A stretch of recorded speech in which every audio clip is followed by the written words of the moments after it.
Binala returned, and we collided again in the dark. She clung to me with unexpected force and wailed, "Help! Help! I have nobody else in the world. She was all I had." And she broke into a wild lament, leaving me stunned and speechless. "Find a match! Light the lamp!" I finally cried out, although I knew that my words were wasted. "Call a doctor! Call a doctor!" she screamed, undoubtedly realizing herself the senselessness of her demand. She half led, half pulled me to the bed where her mother lay. I put out my hand and touched her body. I began to look for her hand, found it, and tried to feel her pulse, but there was no pulse. The hand hung heavy and limp. It was cold as only a dead thing is cold. Binala seemed to understand what I was doing, and kept silent for a while. Well, she's dead?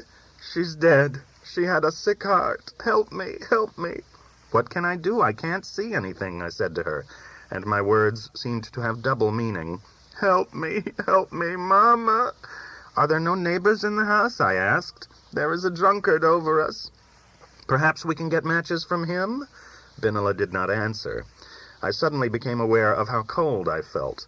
I had to put something on, or I would catch pneumonia. I shivered, and my teeth chattered. I started out for the room where I had slept, but found myself in the kitchen. I returned and nearly threw Binala over.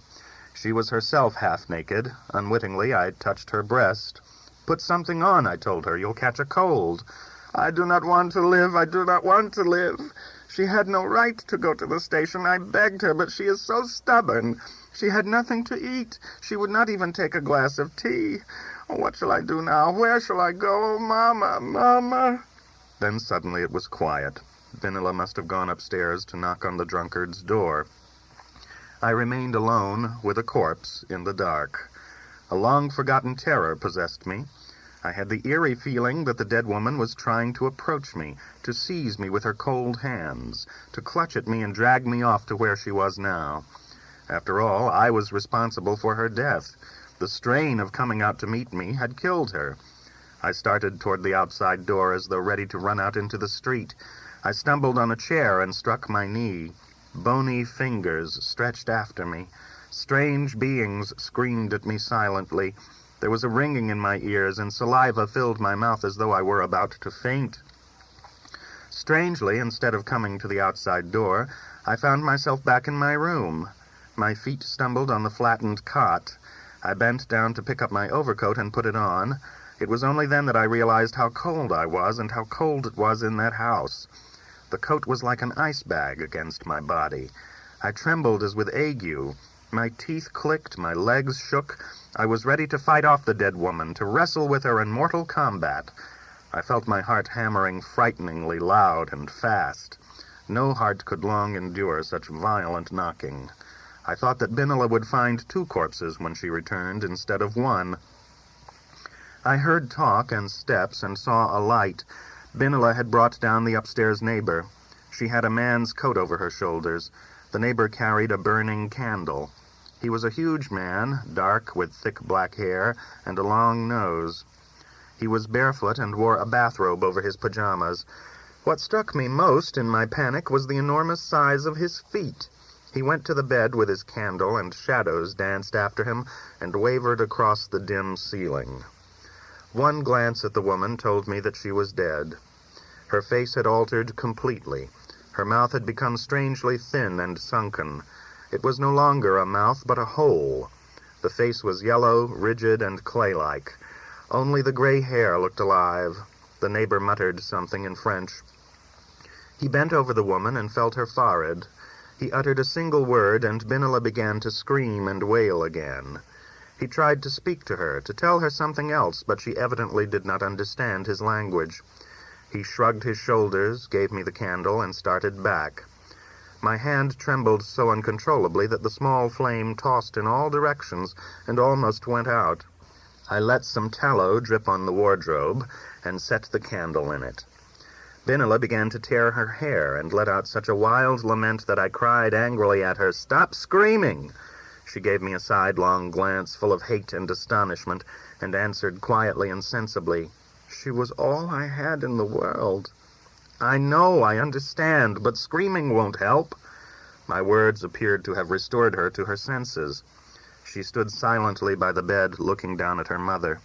I stood on the opposite side. I clearly remembered that the woman had had a short nose. Now it had grown long and hooked, as though death had made manifest a hereditary trait that had been hidden during her lifetime. Her forehead and eyebrows had acquired a new and masculine quality. Binala's sorrow seemed for a while to have given way to stupor. She stared wide-eyed, as if she did not recognize her own mother. I glanced at the window. How long could a night last, even a winter night? Would the sun never rise? Could this be the moment of that cosmic catastrophe that David Hume had envisioned as a theoretical possibility? But the panes were just beginning to turn gray. I went to the window and wiped the misty pane. The night outside was already intermingled with blurs of daylight. The contours of the street were becoming faintly visible, piles of snow, small houses, roofs. A street lamp glimmered in the distance, but it cast no light. I raised my eyes to the sky. One half was still full of stars. The other was already flushed with morning. For a few seconds I seemed to have forgotten all that had happened, and gave myself up entirely to the birth of the new day. I saw the stars go out one by one. Streaks of red and rose and yellow stretched across the sky as in a child's painting. "What shall I do now? What shall I do now?" Binala began to cry again. "Whom shall I call? Where shall I go? Call a doctor! Call a doctor!" And she broke into sobs. I turned to her. "What can a doctor do now?" "But someone should be called." "You have no relatives?" "None. I've no one in the world." "What about the members of your lecture club?" "They don't live in this neighborhood." I went to my room and began to dress. My clothes were icy. My suit, which had been pressed before my journey, was crumpled. My shoes looked like misshapen clodhoppers. I caught sight of my face in a mirror, and it shocked me. It was hollow, dirty, paper gray, covered with stubble. Outside, the snow began to fall again. "What can I do for you?" I asked Binala. "I'm a stranger here. I don't know where to go." "Woe is me! What am I doing to you? You are the victim of our misfortune. I shall go out and telephone the police, but I cannot leave my mother alone." "I'll stay here." "You will? She loved you. She never stopped talking about you all day yesterday." I sat down on a chair and kept my eyes away from the dead woman. Binala dressed herself. Ordinarily, I would be afraid to remain alone with a corpse, but I was half frozen, half asleep. I was exhausted after the miserable night. A deep despair came over me. It was a long, long time since I had seen such wretchedness and so much tragedy. My years in America seemed to have been swept away by that one night, and I was taken back as though by magic to my worst days in Poland, to the bitterest crisis of my life. I heard the outside door close. Binala was gone. I could no longer remain sitting in the room with the dead woman. I ran out to the kitchen. I opened the door leading to the stairs. I stood by the open door as though ready to escape as soon as the corpse began to do those tricks that I had dreaded since childhood. I said to myself that it was foolish to be afraid of this gentle woman, this cripple who had loved me while alive and who surely did not hate me now, if the dead felt anything. But all the boyhood fears were back upon me. My ribs felt chilled, as if some icy fingers moved over them. My heart thumped and fluttered like the spring in a broken clock. Everything within me was strained. The slightest rustle, and I would have dashed down the stairs in terror. The door to the street downstairs had glass panes, but they were half frosted over, half misty. A pale glow filtered through them as at dusk. An icy cold came from below. Suddenly I heard steps. The corpse? I wanted to run, but I realized that the steps came from the upper floor. I saw someone coming down. It was the upstairs neighbor on his way to work, a huge man in rubber boots and a coat with a kind of cowl, a metal lunchbox in his hands. He glanced at me curiously and began to speak to me in Canadian French. It was good to be with another human being for a moment. I nodded, gestured with my hands, and answered him in English. He tried again and again to say something in his unfamiliar language, as though he believed that if I listened more carefully, I would finally understand him. In the end, he mumbled something and threw up his arms. He went out and slammed the door. Now I was all alone in the whole house. What if Binala should not return? I began to toy with the fantasy that she might run away. Perhaps I'd be suspected of murder. Everything was possible in this world. I stood with my eyes fixed on the outside door. I wanted only one thing now, to return as quickly as possible to New York. My home, my job seemed totally remote and insubstantial, like memories of a previous incarnation. Who knows? Perhaps my whole life in New York had been no more than a hallucination. I began to search in my breast pocket. Did I lose my citizenship papers, together with the text of my lecture? I felt a stiff paper. Thank God the citizenship papers are here. I could have lost them, too. This document was now testimony that my years in America had not been an invention. Here is my photograph and my signature. Here is the government stamp. True, these were also inanimate, without life, but they symbolized order, a sense of belonging, law. I stood in the doorway, and for the first time really read the paper that made me a citizen of the United States. I became so absorbed that I had almost forgotten the dead woman. Then the outside door opened, and I saw Binala covered with snow. She wore the same shawl that her mother had worn yesterday. "I cannot find a telephone," she broke out crying. I went down to meet her, slipping the citizenship papers back into my pocket. Life had returned. The long nightmare was over. I put my arms around Binala, and she did not try to break away. I became wet from the melting snow. We stood there midway up the stairs and rocked back and forth, a lost Yiddish writer and a victim of Hitler and of my ill-starred lecture. I saw a number tattooed above her wrist and heard myself saying, "Binala, I won't abandon you. I swear by the soul of your mother." Binala's body became limp in my arms. She raised her eyes and whispered, "Why did she do it? She just waited for your coming." Translated by Mira Ginsberg.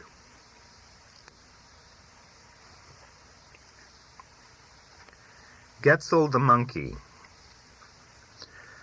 My dear friends, we all know what a mimic is. Once we had such a man living in our town, and he was given a fitting name. In that day they gave nicknames to everybody but the rich people. Still, Getzel was even richer than the one he tried to imitate, Todros Broder. Todros himself lived up to his fancy name. He was tall, broad-shouldered, like a giant, with a black beard as straight as a squire's and a pair of dark eyes that burned through you when they looked at you. Now, I know what I'm talking about. I was still a girl then, and a good-looking one, too. When he stared at me with those fiery eyes, the marrow in my bones trembled. If an envious man were to have a look like that, he could, God preserve us, easily give you the evil eye. Todros had no cause for envy, though. He was as healthy as an ox. And he had a beautiful wife and 2 graceful daughters, real princesses. He lived like a nobleman. He had a carriage with a coachman and a hansom as well. He went driving to the villages and played around with the peasant women. When he threw coins to them, they cheered. Sometimes he would go horseback riding through the town, and he sat up in the saddle as straight as a Cossack. His surname was Broder, but Todros came from Great Poland, not from Brody. He was a great friend of all the nobles. Count Zamoyski used to come to his table on Friday nights to taste his gefilte fish. On Purim, the Count sent him a gift, and what do you imagine the gift turned out to be? 2 peacocks, a male and a female. Todros spoke Polish like a Pole, and Russian like a Russian. He knew German, too, and French as well. What didn't he know? He could even play the piano. He went hunting with Zamoyski, and he shot a wolf. When the Tsar visited Samosh, and the finest people went to greet him, who do you think spoke to him? Todros Broder. No sooner were the first 3 words out of his mouth than the Tsar burst out laughing. They say that later the 2 of them played a game of chess, and Todros won. I wasn't there, but it probably happened. Later, Todros received a gold medal from Petersburg. His father-in-law, Falk Posner, was rich, and Falk's daughter Fogel was a real beauty.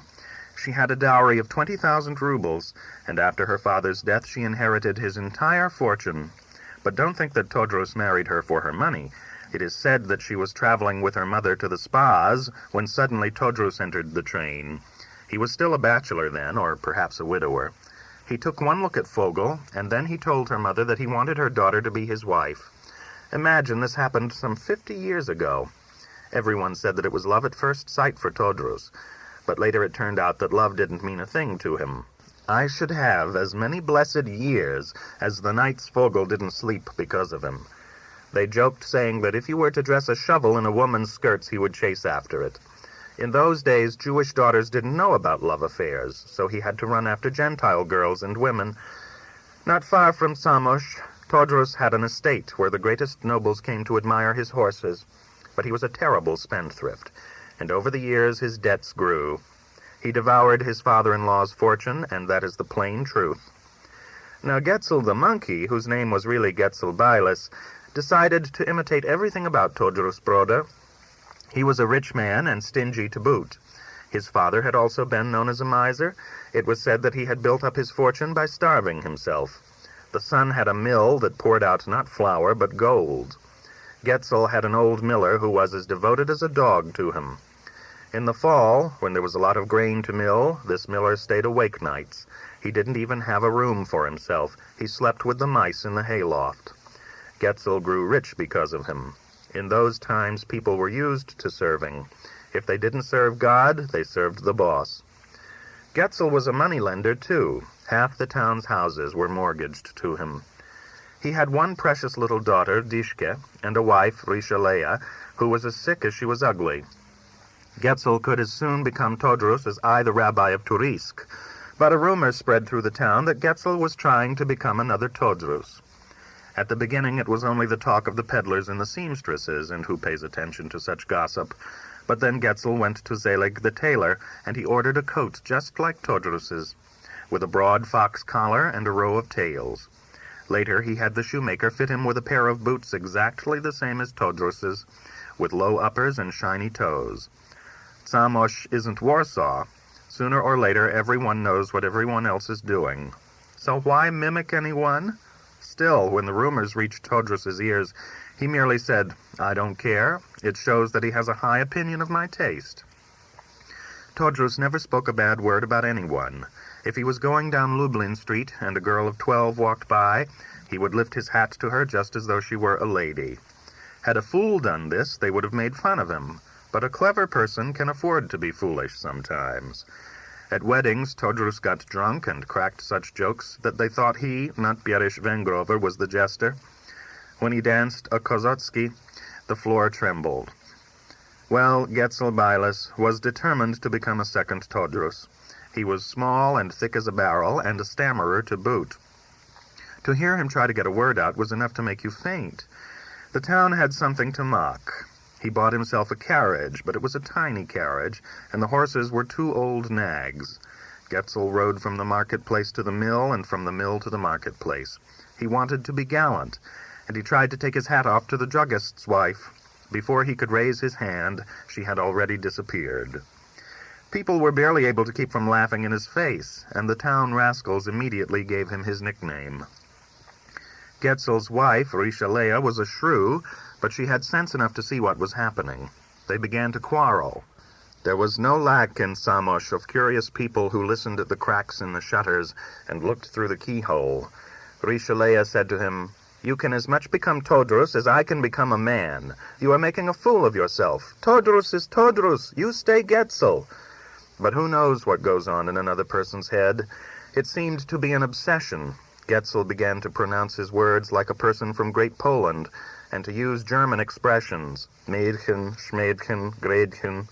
He found out what Todrus ate, what he drank, and forgive me for the expression, what drawers he wore.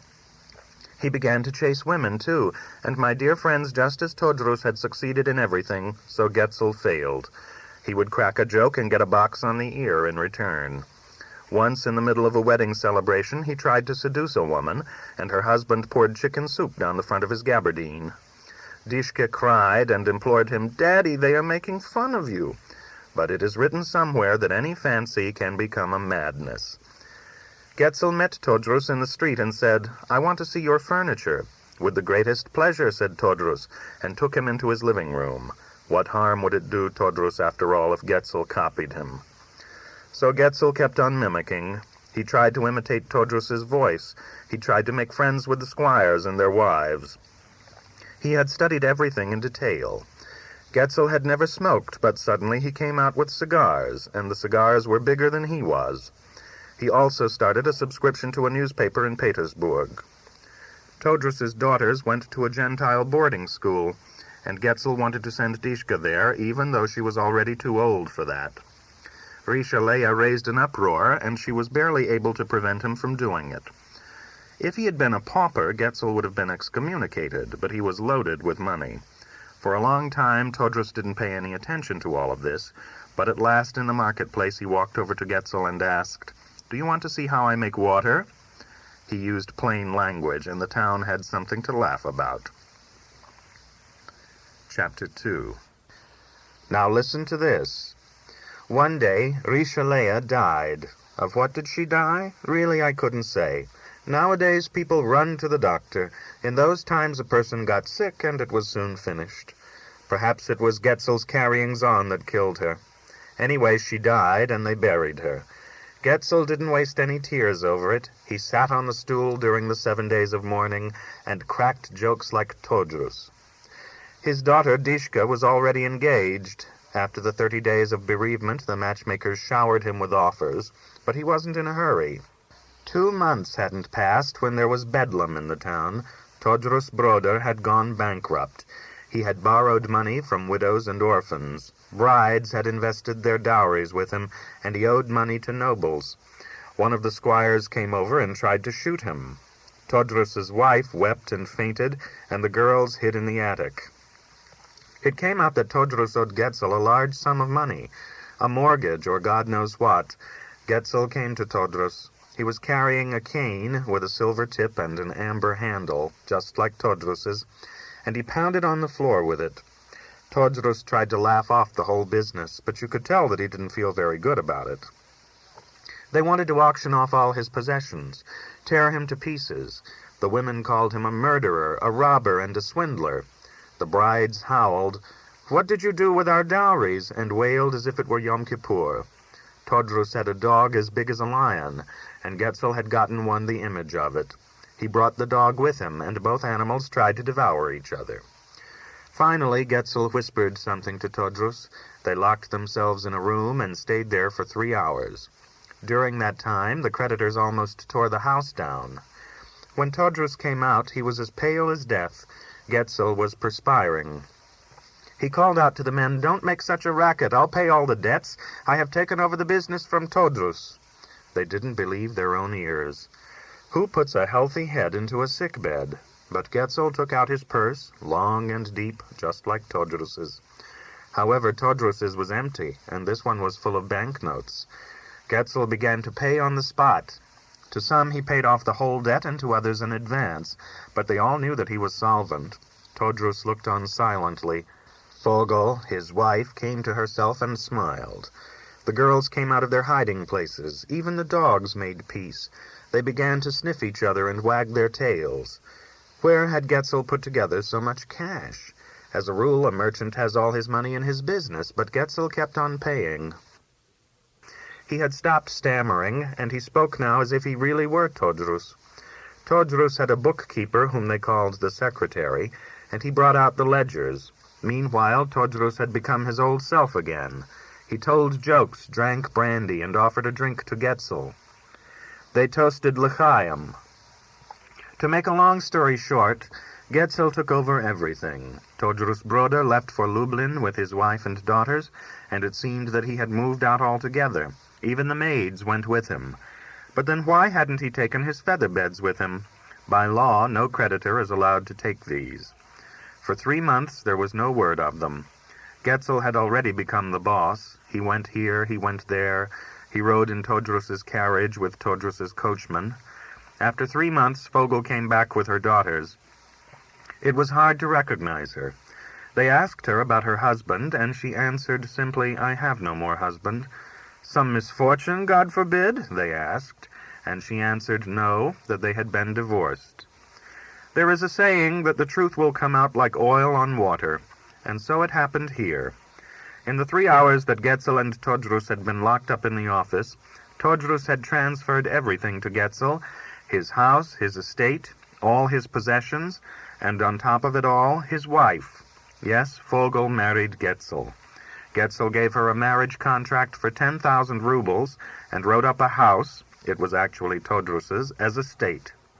For the daughters, he put away large dowries.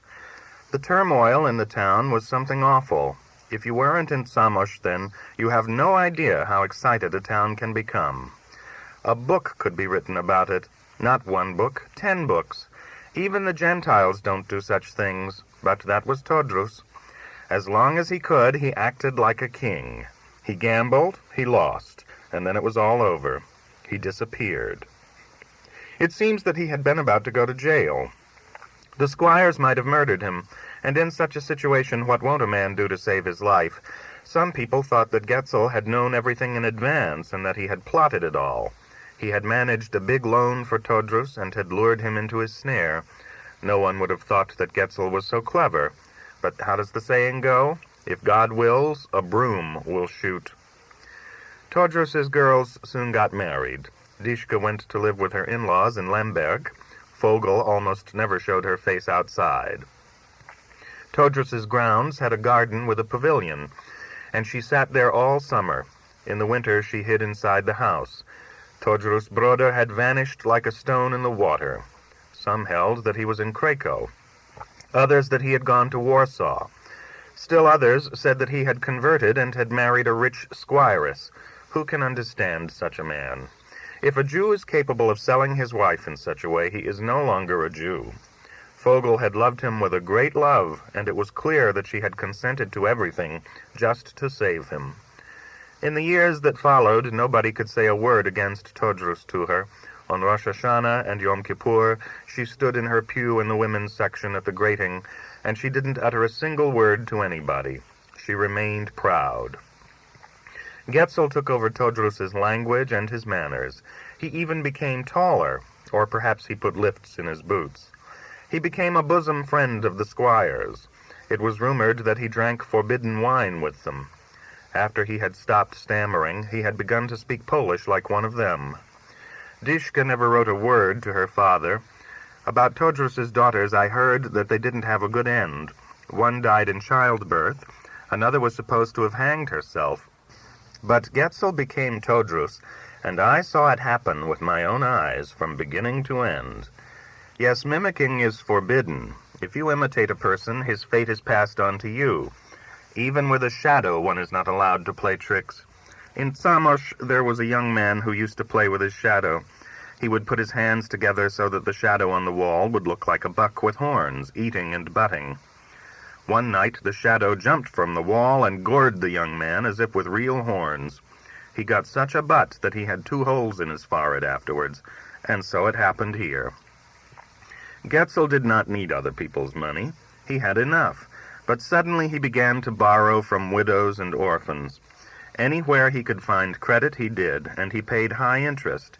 He didn't have to renovate his mill, either. The flour was as white as snow. But he built a new mill and put in new millstones.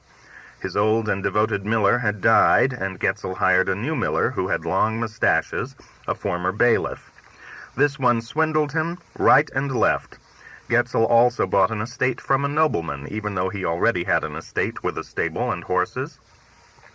Before this he had kept to his Jewishness, but now he began to dress like a fop. He stopped coming to the synagogue except on high holy days. As if this wasn't enough, Getzel started a brewery, and he sowed hops for beer. He didn't need any of this. Above all, it cost him a fortune. He imported machines, God knows from where, and they made such a noise at night that the neighbors couldn't sleep. Every few weeks he made a trip to Warsaw. Who can guess what really happened to him? 10 enemies don't do as much harm to a man as he does to himself. One day the news spread that Getzel was bankrupt. My dear friends, he didn't have to go bankrupt. It was all an imitation of Todrus. He had taken over the others' bad luck. People streamed from every street and broke up his window panes. Getzel had no imitator. No one wanted his wife. Vogel was older than Getzel by a good many years. He assured everyone that he wouldn't take anything away from them, but they beat him up. A squire came and put his pistol to Getzel's forehead in just the same way as the other had to Todrus. To make a long story short, Getzel ran away in the middle of the night. When he left, the creditors took over, and it turned out that there was more than enough for everybody. Getzel's fortune was worth God knows how much, so why had he run away? And where had he gone? Some said that the whole bankruptcy was nothing but a sham. There was supposed to have been a woman involved, but what does an old man want with a woman? It was all to be like Todrus. Had Todrus buried himself alive, Getzel would have dug his own grave. The whole thing was the work of demons. What are demons if not imitators? And what does a mirror do? This is why they cover a mirror when there is a corpse in the house. It is dangerous to see the reflection of the body. Every piece of property Getzel had owned was taken away. The creditors didn't leave as much as a scrap of bread for Vogel. She went to live in the poorhouse. When this happened, I was no longer in Samosh, but may my enemies have such an old age as they say Vogel had. She lay down on a straw mattress, and she never got up again. It was said that before her death she asked to be inscribed on the tombstone, not as the wife of Getzel, but as the wife of Todrus. Nobody even bothered to put up a stone. Over the years the grave became overgrown and was finally lost. What happened to Getzel and what happened to Todrus, no one knew. Somebody thought they might have met somewhere, but for what purpose? Todrus must have died. Dishka tried to get a part of her father's estate, but nothing was left. A man should stay what he is. The troubles of the world come from mimicking. They call it fashion. A charlatan in Paris invents a dress with a train in front, and everybody wears it. They are all apes, the whole lot of them. I could also tell you a story about twins, but I wouldn't dare to talk about it at night. They had no choice. They were two bodies with one soul. Both sisters died within a single day, one in Samosh and the other in Kovle. Who knows? Perhaps one sister was real and the other was her shadow. I am afraid of a shadow. A shadow is an enemy. When it has the chance, it takes revenge. Translated by the author and Ellen Kantorov.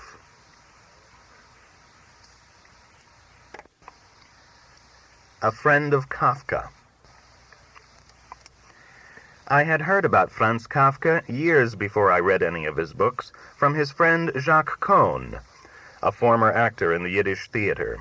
I say former because by the time I knew him he was no longer on the stage. It was the early 30s, and the Yiddish theater in Warsaw had already begun to lose its audience. Jacques Kohen himself was a sick and broken man. Although he still dressed in the style of a dandy, his clothes were shabby.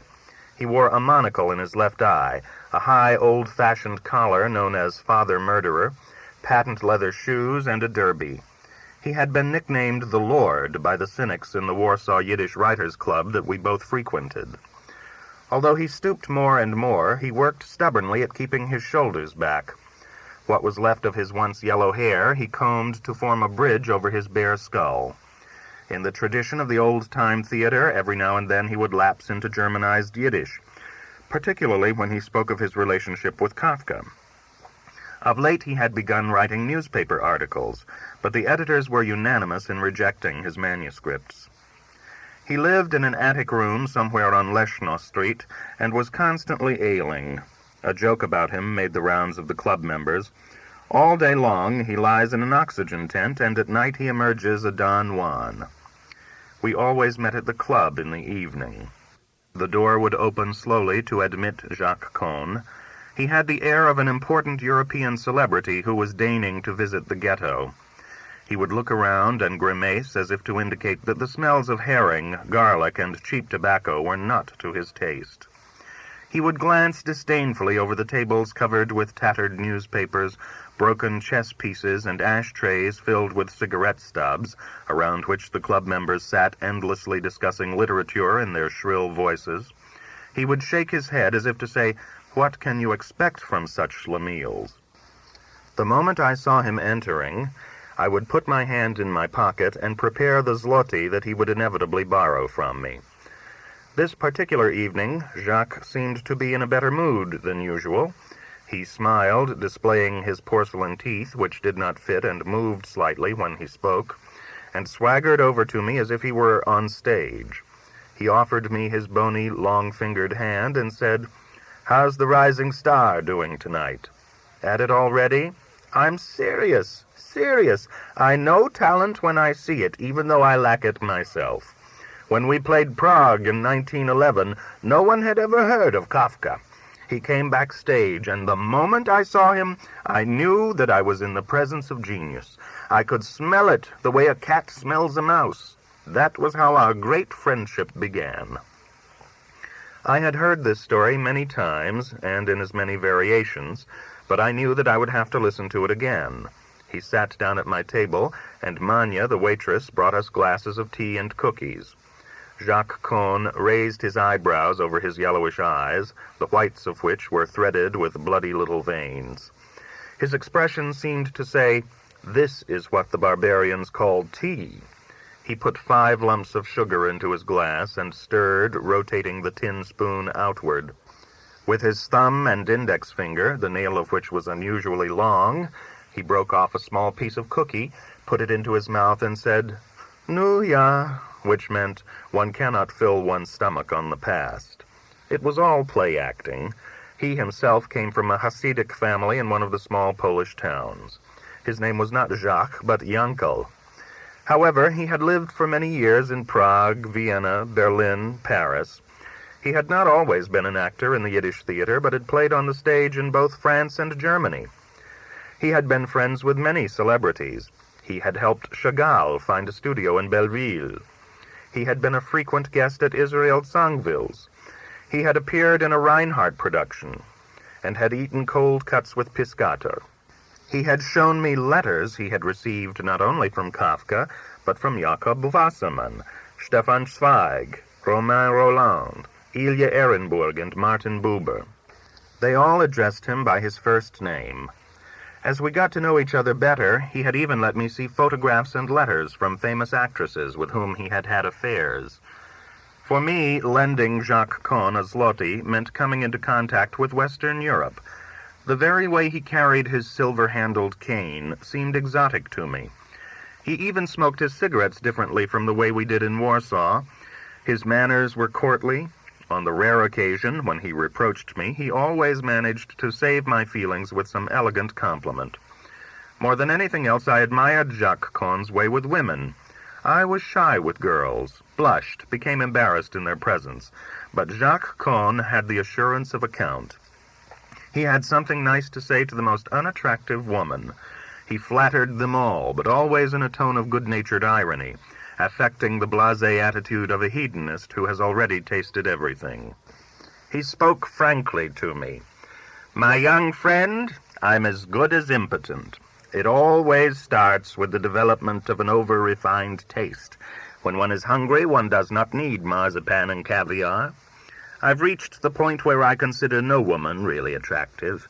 No defect can be hidden from me. That is impotence. Dresses, corsets are transparent for me. I can no longer be fooled by paint and perfume. I have lost my own teeth, but a woman has only to open her mouth and I spot her fillings. That, by the way, was Kafka's problem when it came to writing. He saw all the defects, his own and everyone else's. Most of literature is produced by such plebeians and bunglers as Zola and D'Annunzio. In the theater, I saw the same defects that Kafka found in literature, and that brought us together. But oddly enough, when it came to judging the theater, Kafka was completely blind. He praised our cheap Yiddish plays to heaven. He fell madly in love with a ham actress, Madame Chisik. When I think that Kafka loved this creature, dreamed about her, I am ashamed for man and his illusions. Well, immorality is not choosy. Anyone who happens to come in contact with a great man marches with him into immortality, often in clumsy boots. Didn't you once ask me what makes me go on, or do I imagine that you did? What gives me the strength to bear poverty, sickness, and, worst of all, hopelessness? That's a good question, my young friend. I asked the same question when I first read the book of Job. Why did Job continue to live and suffer?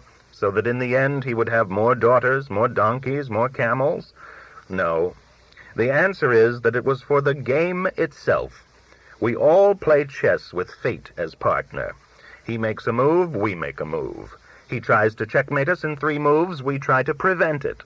We know we can't win, but we're driven to give him a good fight. My opponent is a tough angel. He fights Jacques Cohn with every trick in his bag. It's winter now. It's cold, even with the stove on, but my stove hasn't worked for months, and the landlord refuses to fix it. Besides, I wouldn't have the money to buy coal. It's as cold inside my room as it is outdoors. If you haven't lived in an attic, you don't know the strength of the wind. My window panes rattle even in the summertime. Sometimes a tomcat climbs up on the roof near my window and wails all night like a woman in labor. I lie there freezing under my blankets, and he yowls for a cat, though it may be he's merely hungry. I might give him a morsel of food to quiet him or chase him away, but in order not to freeze to death, I wrap myself in all the rags I possess, even old newspapers. The slightest move, and the whole works comes apart.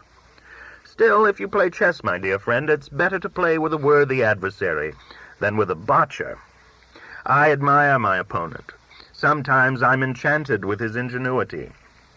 He sits up there in an office in the 3rd or 7th heaven in that department of Providence that rules our little planet, and has just one job: to trap Jacques Cohn. His orders are, break the keg, but don't let the wine run out. He's done exactly that. How he manages to keep me alive is a miracle. I'm ashamed to tell you how much medicine I take, how many pills I swallow. I have a friend who is a druggist, or I could never afford it. Before I go to bed, I gulp down one after another, dry. If I drink, I have to urinate. I have prostate trouble, and as it is, I must get up several times during the night. In the dark, Kant's categories no longer apply. Time ceases to be time, and space is not space. You hold something in your hand, and suddenly it isn't there. To light my gas lamp is not a simple matter. My matches are always vanishing. My attic teems with demons. Occasionally I address one of them. Hey you, vinegar, son of wine, how about stopping your nasty tricks? Some time ago, in the middle of the night, I heard a pounding on my door and the sound of a woman's voice. I couldn't tell whether she was laughing or crying. Who can it be? I said to myself. Lilith? Nama? Machlat, the daughter of Ketev Mriri? Out loud I called, Madam, you are making a mistake. But she continued to bang on the door. Then I heard a groan and someone falling. I did not dare to open the door. I began to look for my matches, only to discover that I was holding them in my hand. Finally, I got out of bed, lit the gas lamp, and put on my dressing gown and slippers. I caught a glimpse of myself in the mirror, and my reflection scared me. My face was green and unshaven. I finally opened the door, and there stood a young woman in bare feet, wearing a sable coat over her nightgown. She was pale, and her long blonde hair was disheveled. Madam, what's the matter? I said. Someone just tried to kill me. I beg you, please let me in. I only want to stay in your room until daylight. I wanted to ask who had tried to kill her, but I saw that she was half frozen, most probably drunk, too. I let her in and noticed a bracelet with huge diamonds on her wrist. My room is not heated, I told her. It's better than to die in the street. So there we were, both of us. But what was I to do with her? I only have one bed. I don't drink, I'm not allowed to, but a friend had given me a bottle of cognac as a gift, and I had some stale cookies. I gave her a drink and one of the cookies. The liquor seemed to revive her. Madam, do you live in this building? I asked. No, she said. I live on Uzhadovsky Boulevard. I could tell that she was an aristocrat. One word led to another, and I discovered that she was a countess and a widow, and that her lover lived in the building, a wild man who kept a lion cub as a pet. He, too, was a member of the nobility, but an outcast. He had already served a year in the citadel for attempted murder. He could not visit her because she lived in her mother-in-law's house, so she came to see him.